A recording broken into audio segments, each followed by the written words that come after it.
इस खास विश्लेषण में स्वागत है। आज हम जमशेदपुर से आई एक डेली पुलिस रिपोर्ट पर नजर डालने वाले हैं, लेकिन इसे सिर्फ एक न्यूज़ बुलेटिन मत समझिए। ये रिपोर्ट दरअसल हमारे शहरी जीवन और इंसानी फितरत की बहुत गहरी तस्वीर पेश करती है।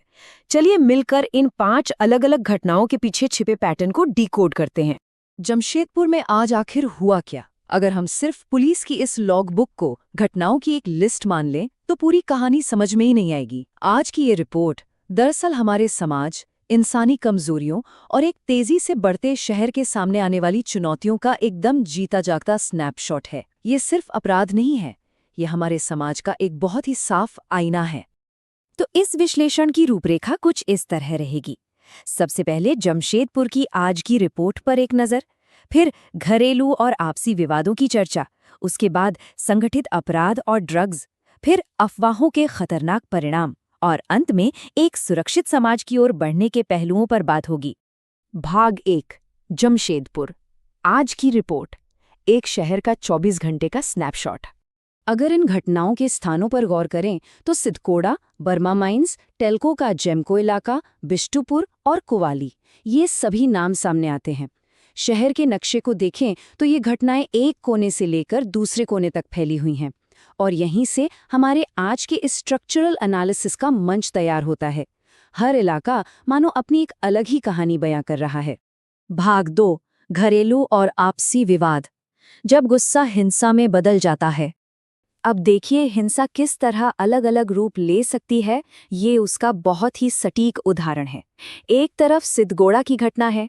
यहाँ हिंसा घर की चारदीवारी के भीतर हुई। एक पति ने अपनी ही पत्नी पर चाकू से जानलेवा हमला कर दिया और बीच बचाव करने आई सास भी बुरी तरह घायल हो गई। और वहीं दूसरी तरफ बिष्टुपुर की घटना को देखिए, जहाँ गुस्सा सीधे बीच सड़क की अराजकता में बदल गया। 2 गुटों में जमकर हिंसक झड़प हुई और दोनों ने एक दूसरे पर मारपीट और चोरी तक का केस दर्ज करा दिया।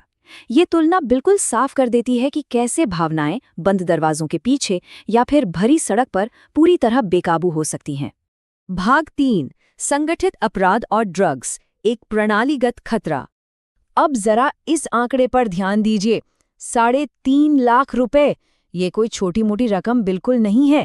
बर्मा माइंस इलाके में हुई एक बड़ी पुलिस छापेमारी में इतनी भारी मात्रा और कीमत की ब्राउन शुगर पकड़ी गई है। ये सिर्फ एक जब्ती नहीं है, बल्कि शहर में फैल रहे नशीले पदार्थों के व्यापार के खतरनाक स्तर का एक बहुत बड़ा सबूत है। अगर हम इस केस की गहराइयों में जाएं, तो जमशेदपुर पुलिस ने कुल 5 लोगों को गिरफ्तार किया है। और इसमें सबसे ज्यादा चौंकाने वाली बात क्या है, इन गिरफ्तार लोगों में एक पति पत्नी भी शामिल हैं। ये साफ दिखाता है कि अपराध का दायरा अब सिर्फ व्यक्तियों तक सीमित नहीं है, बल्कि पूरे के पूरे परिवार एक संगठित गैंग की तरह काम कर रहे हैं। हालांकि ये पुलिस की एक बेहद सक्रिय और बड़ी कामयाबी भी है। खैर, पुलिस की सक्रियता का एक और उदाहरण हमें टेल्को थाना क्षेत्र के जेमको इलाके से भी मिलता है। हाल ही में यहाँ हुई फायरिंग की घटना में पुलिस ने तुरंत एक्शन लिया है। कानून व्यवस्था को बनाए रखने के लिए उठाया गया ये एक और बेहद अहम कदम है। इस जेमको फायरिंग केस के अपडेट पर नजर डालें तो पुलिस की गिरफ्त में 2 संदिग्ध आ चुके हैं, और जब इस हमले की वजह सामने आई तो वो थी पुरानी रंजिश। मतलब ये गोलियां अचानक हुए किसी विवाद में नहीं चली, बल्कि पहले हुई किसी मारपीट का बदला लेने के लिए पूरी प्लानिंग के साथ चलाई गई। तो सबसे बड़ा मुद्दा यही है कि कैसे पुरानी दुश्मनी और बदले की आग संगठित हिंसा के इस खतरनाक चक्र को लगातार घुमाती रहती है। भाग 4, अफवाहों के खतरनाक परिणाम, भीड़ की दहशत की ताकत। अब हमारा ये विश्लेषण एक बहुत ही गंभीर और परेशान करने वाले मोड़ पर आ जाता है। कोवाली थाना क्षेत्र की ये घटना हमारे समाज की उस डरावनी मानसिकता को सामने लाती है, जहां अफवाहें सच पर भारी पड़ जाती हैं। हुआ ये कि ग्रामीणों ने कानून को सीधे अपने हाथ में ले लिया, और इसका नतीजा, भीड़ ने एक युवक और युवती की बेहद बेरहमी से पिटाई कर दी।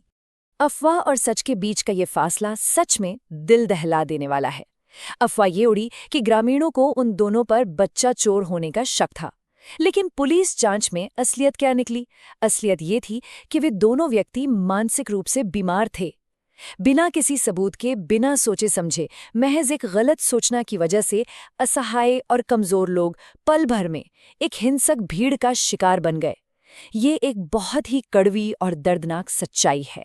भाग 5, एक सुरक्षित समाज की ओर, अपराध के स्पेक्ट्रम का विश्लेषण। अगर हम आज दिन भर की इन 5 घटनाओं को एक साथ रख के देखें तो चीजें बहुत साफ हो जाती हैं।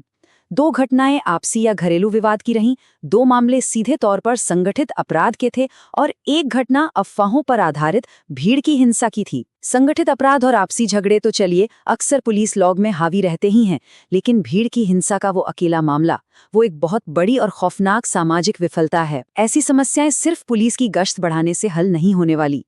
तो इस विश्लेषण को खत्म करते हुए एक बहुत ही गहरा सवाल हम सबके सामने खड़ा होता है। क्या अफवाहें सचमुच हथियारों से भी ज्यादा खतरनाक हैं?